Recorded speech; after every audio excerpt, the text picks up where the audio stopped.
भस्मासुर की कथा सुनी आपने? भगवान शिव की आराधना की, ओम नमः शिवाय ओम नमः शिवाय। श्रावण का महीना चल रहा है, महादेव प्रकट हो गए। प्रकट होकर के बोले वरदान मांगो। बोला ऐसा वरदान दीजिए जिसके सिर पे हाथ धरूं वो जल के भस्म हो जाए। महादेव बोले अच्छा तथास्तु, जिसके सिर पे हाथ धरोगे जल के भस्म हो जाएगा।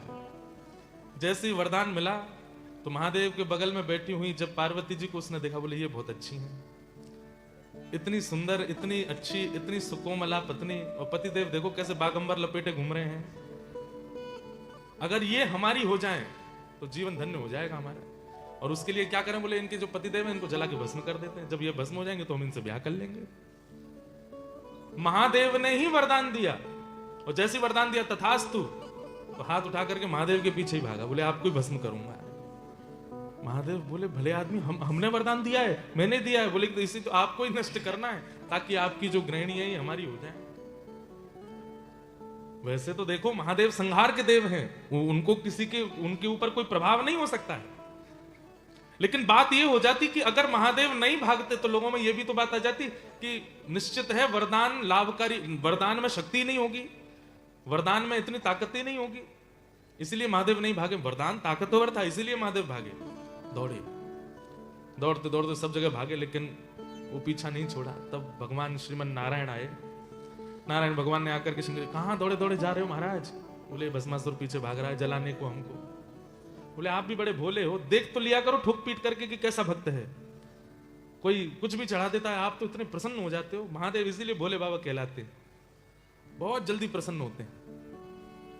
एक चोर चोरी करने के लिए गया तो शंकर जी के ऊपर घंटा लगा था बहुत बड़ा, तो घंटा चोरी करने के लिए उसको कोई चढ़ने का साधन नहीं हुआ, शंकर जी पे ही चढ़ गया। और जैसे ही घंटा उतारने लगा महादेव प्रसन्न हो गए, जय हो प्रसन्न कर दिया, प्रसन्न कर दिया, वरदान मांगो। उसने कहा मैं कुछ आपको प्रसन्न करने नहीं आया, मैं चोरी करने आया। नहीं नहीं, दुनिया दूध चढ़ाती है, दुनिया केला चढ़ाती है, धतूरा तुमने खुद को ही चढ़ा दिया मेरे ऊपर, मैं बहुत प्रसन्न हूं तुमसे। दुनिया के लोग वस्तु चढ़ाते हैं, तू कैसा मेरा भक्त खुद को ही चढ़ा दिया। इसलिए बड़े भोले बाबा हैं भोलेनाथ। अभी श्रावण का महीना भी चल रहा है, तो भस्मासुर के लिए फिर ठाकुर जी ने महादेव से कहा देख तो लिया कीजिए कि किसको वरदान देना है किसको नहीं देना। अब आपने इसको दे दिया, आपके पीछे भाग रहा है। ठाकुर जी बोले अब आप रुको, हम देख के आते हैं इसको। एक ब्राह्मण का रूप बना करके गए, भस्मासुर के सामने जाके खड़े हो गए। ब्राह्मण को आते देख भस्मासुर बोला रास्ते से हट जाओ, मेरे को भागने दो, मैं जला के। बोले भाई मेरी बात सुन सुन सुन, कहां भाग रहे हो तुम? बोले मुझे जला के भस्म करने की शक्ति मिली है, इन्हीं को जला के भस्म करूंगा। ब्राह्मण जोर से हंसने लगा। बोले यही वरदान दिया कि जिसके सिर पे हाथ धरोगे वो जल के भस्म हो जाएगा? बोले हाँ। बोले मुझे भी दिया था 10 साल पहले, कुछ नहीं हुआ। खूब धर धर के देख लिया मैंने हाथ, कुछ भी नहीं हुआ। बोले ऐसे कैसे? वो भोले बाबा है। भोले बाबा है तो कहां रहते हैं देखा तुमने? शमशान में रहते हैं, अपना खुद का घर नहीं बना पाए, तुम्हारा घर बसाएंगे वो? थोड़ी बहुत बुराई करी तो बोले अब क्या करूं मैं? बोले कि देखो तुमको विश्वास है कि तुम्हारे हाथ में जलाने की शक्ति है? बोले कि हाँ मुझे तो है। तो बोले एक काम करो, हमारे भारत में एक डिटर्जेंट पाउडर आता है, उसका एक वो आता है स्लोगन जैसा, पहले इस्तेमाल करें फिर विश्वास करें। तो ठाकुर जी बोले पहले प्रयोग करके तो देख लो। बोले प्रयोग कैसे करो? बोले अपने सिर पे हाथ धर के देखो, अगर तुम जल जाओ तो भस्मासुर बोला मैं जल ही गया तो फिर क्या करूंगा मैं? बोले नहीं, देखो आग लगने से पहले चिंगारी तो निकलेगी, आग लगने से पहले गर्मी तो लगेगी, आग सीधे थोड़ी कि सीधे अग्नि प्रकट हो जाएगी, कुछ तो होगा उससे पूर्व। बोले हाँ। बोले जैसे ही कुछ होगा तो फिर तुम अपना हाथ हटा लेना, धीरे धीरे हाथ नीचे धर के देख लो, चलो रखो। भस्मासुर बोला देख लो। बोले रुको मैं पानी की बाल्टी लेके खड़ा हूं, जलोगे तो मैं डाल दूंगा। तुम करो। भस्मासुर खड़ा हो गया। बोले गर्मी लगी? बोले नहीं नहीं, नीचे करो। और नीचे किया। बोले अब लगा थोड़ा गर्म? बोले नहीं लगा। नीचे करो, इतना ऊपर के लिए। बोले अब लग रहा गर्म? उन्हें तुम धरे ही लो, मैं कह रहा हूं कुछ नहीं होगा। जैसे ही भस्मासुर ने अपने सिर पे हाथ धरा, जल के भस्म हो गया, राख बन गया। शंकर जी आए, बोले बहुत कृपा आपकी जो बचाए। बोले अब याद रखना आज के बाद ऐसे भागे भागे आवे तो इतनी जल्दी कृपा करने की आवश्यकता नहीं है। ऐसे बोले बाबा। तो भस्मासुर कौन सी कैटेगरी का भक्त है? तामसी। तामसी भक्त को एक कैटेगराइज और कीजिए कि ये केवल अपनी जरूरतों के लिए ही ठाकुर जी को याद करता है। वैसे इसको नहीं पता कि कहां भगवान है, कहां ठाकुर जी हैं, कहां क्या चल रहा है। केवल जब इसको इच्छा होती है, जब इसका कोई काम अपूर्ण पड़ा होता है, तो ये सबको फोन कर करके पूछेगा ब्रिस्बेन में कोई मंदिर है क्या, हनुमान जी कहीं बैठे हैं क्या, कहीं चोला वोला चढ़ता है क्या, शनि ये सोमवार आ रहे हैं, दूध चढ़ाने की कहीं व्यवस्था है क्या। बोले आज तक तो तूने पूछा नहीं, अब क्या हुआ। अरे एक पंडित जी बोल रहे थे, लाइव वीडियो में यूट्यूब पर देखा, पता चली है कि उससे डॉलर वॉलर बढ़ेंगे थोड़े से। ये तामसी भक्त है।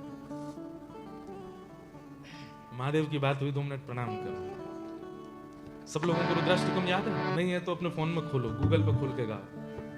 नमामि शमीशा निर्वाण रूपम विभुम व्यापकम ब्रह्म वेद स्वरूपम। नमामि शमीशान निर्वाण रूपम विभुं व्यापकं ब्रह्म वेद स्वरूपम। निजं निर्गुणं निर्विकल्पं निरीहं चिदाकाशमाकाशवासं भजेऽहम्। निर्गुणं निर्विकल्पं निरीहं चिदाकाशमाकाशवासं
महादेव स्वयं शक्तिमान है, तो फिर भस्मासुर को भस्म करने के लिए नारायण की आवश्यकता क्यों पड़ी?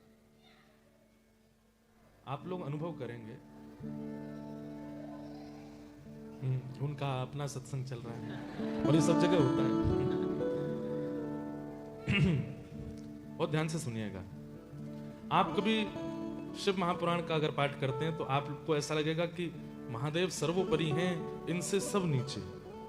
जब आप श्रीमद् भागवत श्रवण करेंगे, विष्णु पुराण आदि सब श्रवण करेंगे, रामायण श्रवण करेंगे, तो फिर वहां नारायण की प्रधानता है, विष्णु की प्रधानता है।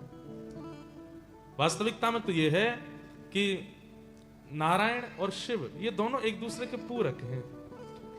कहीं लोगों में संशय भेद ना हो जाए, इसलिए कभी कभी लीला में महादेव ऐसी लीला करते हैं कि नारायण प्रधान हो जाएं, और कभी कभी लीला में ऐसा होता है कि नारायण ऐसी लीला करते हैं कि महादेव प्रधान हो जाएं, ताकि हमारे चित्त में संशय ना आवे, हम दोनों को प्रधान माने। 10 प्रकार के नामापराध हैं, उन 10 नामापराध 32 प्रकार के सेवा अपराध हैं। उन सेवा अपराधों में एक सेवा अपराध है शिव और विष्णु में भेद मानना। इनमें भेद दृष्टि नहीं करनी, इनको एकाकार रूप मानना। तो सबसे पहले भक्त कौन से हुए? तामसी। तामसी भक्त का लक्षण क्या है? सबसे पहला अभिमान, दूसरा हिंसा, और तीसरा दंभ। दंभ मतलब, दंभ का मतलब क्या होता है? पाखंड। मतलब भक्ति नहीं है चित्त में, लेकिन लगता है कि अगर मैं ऐसा करूंगा तो आकर्षण बनेगा लोगों का, या फिर मेरी थोड़ी वैल्यू हो जाएगी, या कुछ भी। वो ठाकुर जी को प्रसन्न करने के लिए भजन नहीं कर रहा है, दूसरों को दिखाने के लिए ठाकुर जी का तिलक लगाता है, भजन करता है, नाम जपता है, बोलता है। ये दंभ, तामसी भक्त का तीसरा लक्षण, दंभ करना।